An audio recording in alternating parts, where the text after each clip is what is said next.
Tá, vai ser difícil de novo. Fala galera, tudo beleza? Arthur Dias aqui com mais um vídeo e vamos finalmente terminar de falar sobre Cavaleiro da Lua, a série que finalmente acabou. Eu já fiz o vídeo sobre as primeiras impressões, logo quando saiu o primeiro episódio eu vim aqui, comentei um pouco sobre o que eu achei, ou pelo menos tentei. Fiz o podcast com o Tenak, onde ele falou bastante sobre todas as questões do personagem nas HQs e do que ele esperava mais ou menos pro futuro da série, no vulgo os próximos 5 episódios. E finalmente terminou a série como um todo e vamos falar aqui sobre o que eu achei dela, qual foi minha opinião envolvendo a série e em alguns pontos dá até pra falar que não mudou tanto se comparar com as primeiras impressões. Mas vamos do início. Cavaleiro da Lua basicamente começa acompanhando Steven Grant, um funcionário que trabalha vendendo souvenirs em um museu, vendendo brindes ali numa lojinha que fica dentro de um museu egípcio e ele conhece bastante sobre mitologia, sobre os deuses, sobre a história da mitologia egípcia, seus costumes, seus rituais,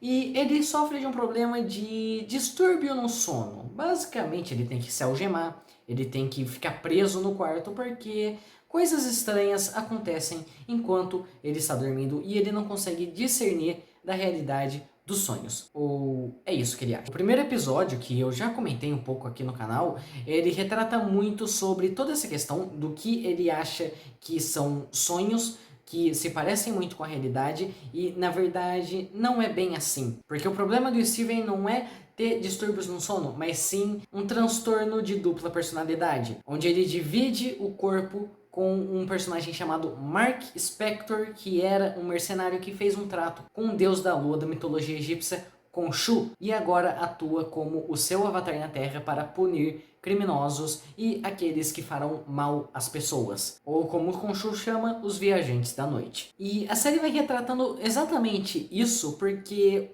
a série ela começa em um ponto que acaba sendo bem interessante, que é quando o Steven ele cria conhecimento da sua outra personalidade. Ele cria conhecimento do Mark Spector, que eram dois personagens que coexistiam em um mesmo corpo, mas o Mark sabia da existência do Steven e o Steven não sabia da existência do Mark. Ele não sabia de tudo que ia acontecendo enquanto ele estava dormindo. E muito disso vai construindo incrivelmente bem o mistério da série que se sustenta até demais. Desde coisas que são apresentadas logo no primeiro episódio ou coisas que vai sendo apresentado gradativamente no decorrer da série. Como por exemplo a Layla, que já é mostrado ali no telefone um monte de ligação dela. E no episódio seguinte a gente já descobre que ela é mulher do Mark, que os dois são casados, mas o Mark ele não quer ter contato com a Layla para proteger ela, porque acredita-se que o Khonshu vai possuir ela caso algo aconteça com o Mark. E tanto nessa questão da Layla quanto em outras, como por exemplo o vilão, que é o Arthur Harrow, que tem um outro propósito, ele quer libertar a deusa Amit, acaba gerando muito conflito entre o Mark e o Steven, dos dois personagens tentando se entender, dos dois personagens tentando coexistir e tentando entender as atitudes um do outro, principalmente o Steve envolvendo o Mark, porque o Mark é um grande mistério. Até mesmo para a Layla, que é a pessoa mais próxima do Mark, ela não sabe muito bem quem é ele e tem um grande processo para o Mark começar a se abrir, para a gente começar a ver quem realmente é esse personagem. E talvez esse seja um maior defeito. Demora muito para isso acontecer. No decorrer de 4 episódios, ele basicamente foca nesse mistério,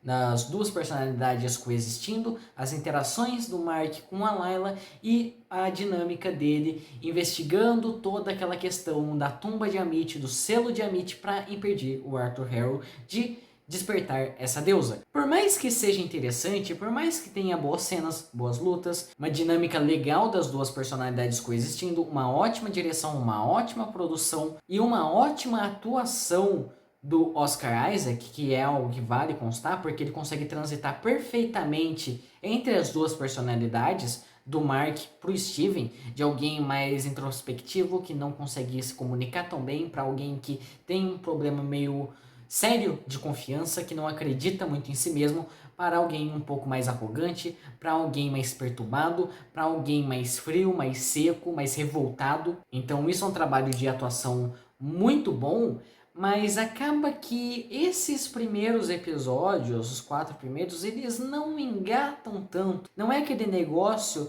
que eu me sentia extremamente hypado para assistir semana por semana. Toda quarta eu tava ali assistindo o episódio de um novo da semana de Cavaleiro da Lua, mas só teve um episódio que saiu e eu fui louco, que foi o episódio 5, por conta da forma como o episódio 4 terminou, que eu acho que é o grande momento da série, é o clímax dela, que é quando você finalmente descobre qual é a questão do Mark. E eles começam a trabalhar isso de uma forma que eu acho simplesmente genial, porque eles constroem todos esses primeiros episódios, eles constroem toda a trama da relação dele com o Steve, a relação dele com a Lara, a relação dele com o Harry e a relação dele com o Khonshu, que, querendo ou não, é uma presença legal, é um personagem carismático, é um personagem interessante, mas eu acho que ele ficou bem de escanteio, ele ficou bem de lado na série toda, mas ele simplesmente pega um momento ali e faz você questionar se tudo aquilo aconteceu. Ele te faz questionar se não existe algo além no Mark das duas personalidades. Ele te faz questionar se ele realmente não é louco, se ele não é maluco, se ele simplesmente não tá num hospício inventando tudo aquilo na própria cabeça. E por mais que fosse claro que isso não iria acontecer, é um momento da série muito interessante, é um momento que você fica confuso, é um momento que você fica aflito e que você fica se perguntando que merda está acontecendo. E isso te deixa incrivelmente hypado pro episódio 5, que é, sem dúvidas, o melhor episódio da série, porque ele não é para trabalhar Mark Spector como um mercenário, ele não é para trabalhar Steven Grant confuso com todas as merdas que estão acontecendo, ele não é para trabalhar Cavaleiro da Lua batendo nos outros para conseguir pergaminho para encontrar a tumba de Amit. Ele é para trabalhar o Mark e todas as questões do passado dele, todas as questões que geraram esse distúrbio, que gerou uma segunda personalidade vivendo junto com ele. A relação dele com a família, os traumas do passado, o sentimento de culpa e como ele cria uma nova personalidade para se proteger e como ele tem afeto por essa personalidade. É muito interessante como eles constroem toda aquela questão que eu achava esquisito do Steve ir vivendo a vida dele normalmente, mas ele nunca se questionar que tinha algo necessariamente errado com aquele distúrbio do sono dele. Ele só começar a se questionar disso quando a série começa. E é interessante como eles fazem isso, porque eles mostram como o Mark ele se importa com o Steven para ele ter a vida que o Mark nunca pôde, para ele aproveitar o que ele tem, para ele aproveitar a felicidade, para ele acreditar que ele teve uma mãe carinhosa, uma mãe presente, uma mãe que se importa com ele. E ele realmente se esforçava para tornar essa mentira o mais real possível, para alguém no corpo dele tivesse a vida que ele queria ter tido. E é muito interessante como eles trabalham essa questão tanto da confusão do Steve, porque querendo ou não ele percebe que ele não é a personalidade principal. O Mark ele não foi gerado através do Steve, mas o Steve foi gerado através do Mark.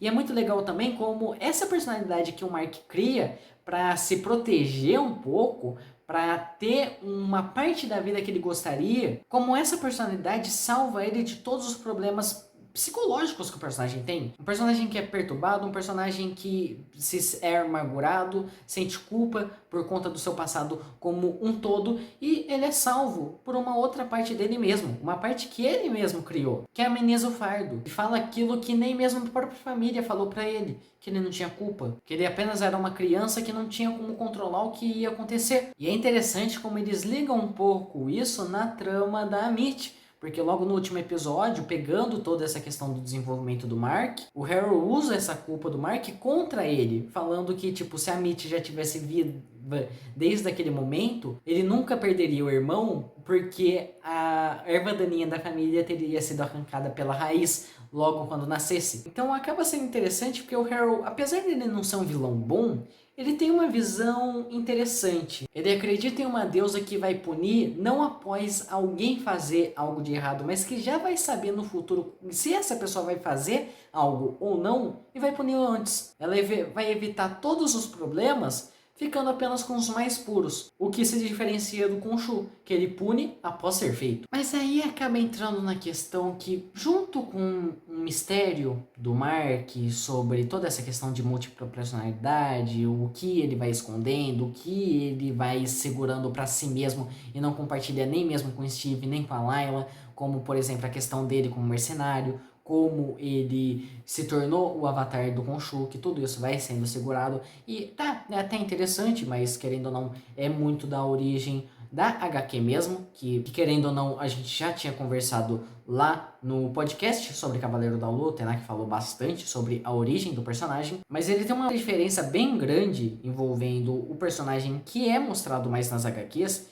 que querendo ou não, por ele ser mostrado assim nas HQs, foi meio que um balde de água fria pra mim, que é a questão do personagem como um vigilante. Tanto que sempre teve aquelas comparações de o Cavaleiro da Lua ser o Batman da Marvel, e na série não é bem assim. Eles tentaram desvincular bastante essa imagem do Cavaleiro da Lua como um Batman, como um justiceiro, como um vigilante que vai estar nas ruas de Nova York dando porrada em pobre. A gente adora esse termo, né? Maravilhoso. Primeiro que a gente estava naquela teoria se o Mark ia para Nova York em algum momento ou não e tal, e acabou que a gente nem sabe onde que o Mark vai ficar exatamente. Aparentemente ele voltou para Londres, mas isso até meio curioso, o que deixa o personagem bem isolado no próprio núcleo. Isso é uma coisa interessante, mas que a gente já comenta. Mas essa parte dele vigilante, essa parte dele lidando com criminalidade, lidando com problemas envolvendo, sei lá, tráfico, envolvendo assassinato, não tem. A trama dele é totalmente voltada nessa treta do Khonshu com a Amit e até mesmo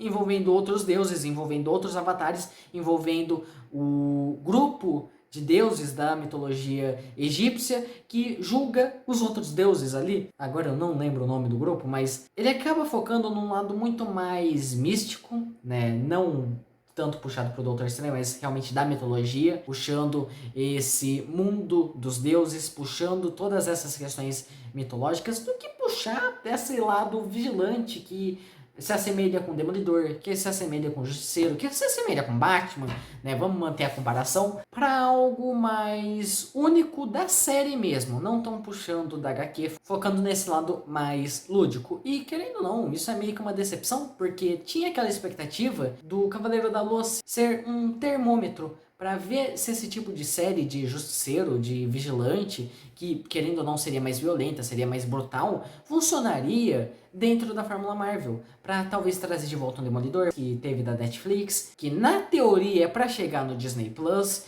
e estão com os rumores que a série do Demolidor, pelo menos, vai ter uma nova temporada. Então fica muito naquela questão interessante para o Cavaleiro da Lua ser um termômetro, e não foi. Ele se desvinculou bastante dessa fórmula e se desvinculou bastante até mesmo da própria Marvel. Porque eu comentei isso da série estar bem isolada, do personagem estar lá na Europa, enquanto quase tudo vai acontecendo nos Estados Unidos, em Los Angeles, em Nova York. E acaba sendo uma questão interessante, por quê? Porque a série não liga nada com o MCU. Muita gente pode considerar isso um defeito, que talvez a série não engate tanto por conta disso, por conta de não fazer tanta menção, por conta de não ligar com o que a gente já conhece, mas sinceramente, depois de ter maratonado um monte de universo compartilhado, eu sinto até mesmo um certo alívio. Eu me senti até mesmo feliz de ver algo da Marvel, tá ali vendo semanalmente, e até mesmo esquecer, caralho, eu tô vendo por ser da Marvel. Não era o negócio mais maravilhoso do mundo, mas eu estava me divertindo pela série como ela mesma. E arrisco dizer que ela é a primeira em muito tempo, talvez desde o primeiro Doutor Estranho, que faz isso. Isso que o Doutor Estranho já tinha as ligações ali por conta da questão das Joias do Infinito. Porque de um tempo pra cá, a gente não tá vendo mais filme solto, mais filme que ele fica mais isolado nele mesmo. A gente teve Shang-Chi, que foi uma mitologia nova, mas querendo ou não, puxava coisa de Homem de Ferro, puxava coisa de Doutor Estranho, puxava coisa, menção do Vingadores Ultimato, como por exemplo a questão do Blip. A gente tinha o filme dos Eternos, que era o mais próximo de ser algo realmente isolado, mas ficava nessas discussões do Blip, ficava nessa questão dos Vingadores, citar os Vingadores, deles estarem sem líder. Então, por mais que tivesse filmes que tava levemente isolado, tem uma trama mais própria, você não precisa de tanta bagagem para entendê-los, ainda tinha suas menções. E Cavaleiro da Lua não. Cavaleiro da Lua é próprio. Você não precisa ver 30 filmes para poder entender essa série, assim como ela não desencadeia em coisa para acontecer em 300 outros filmes de multiverso. Ele não é para ligar com Falcão e Soldado Invernal, ele não é para ligar com o multiverso de Doutor Estranho, ele tá ali nele. Tanto que a cena pós-créditos do último episódio é simplesmente fechando uma ponta que ele já ia apresentando desde o episódio 3, onde ele dava a entender que existia mais uma personalidade, que era o Jake, que era uma personalidade que o Tenak já havia falado quando a gente fez o podcast, não tinha aparecido e foi revelada no final como uma personalidade mais psicopata, uma personalidade mais agressiva, uma personalidade fora de controle e que gosta da violência do Khonshu, que realmente é fiel ao Khonshu. Então, acaba que a ponta que Cavaleiro da Lua dá é para ele mesmo. É para talvez trabalhar em uma futura temporada que não falam nada se vai ter ou não, mas eu acho improvável que eles façam a série do personagem, trabalhem toda a questão do personagem para realmente só fechar nela mesma. Então eu acredito que o personagem volte, nem que seja numa própria segunda temporada, que eu acredito que vai ser trabalhando a dinâmica não só do Mark com o Steven, que já dá bem consolidada, os dois personagens já estão se entendendo, mas conhecendo a existência do Jake, que eu acho que pode ser interessante. Não sei se pegaria o lado que eu tanto queria ver nessa primeira temporada, que é o lado vigilante, que é o lado de ser realmente alguém que lida com crime, que lida com tráfico, coisa do gênero. Mas eu acho que pode ser realmente legal e é uma coisa que é raro de falar. Ele é uma porta de entrada interessante pro MCU. Por você não precisar de tanta bagagem para assistir a série, é muito fácil de você passar para alguém que tá começando, que é algo que, querendo ou não, já tá ficando em falta dentro do MCU, já que você vai ver um filme, vai ver uma série pensando, opa, o que eu preciso ver antes? E aqui não, ela é solta, ela é isolada, você pode aproveitar ela por ela mesma. Talvez isso possa ser um demérito,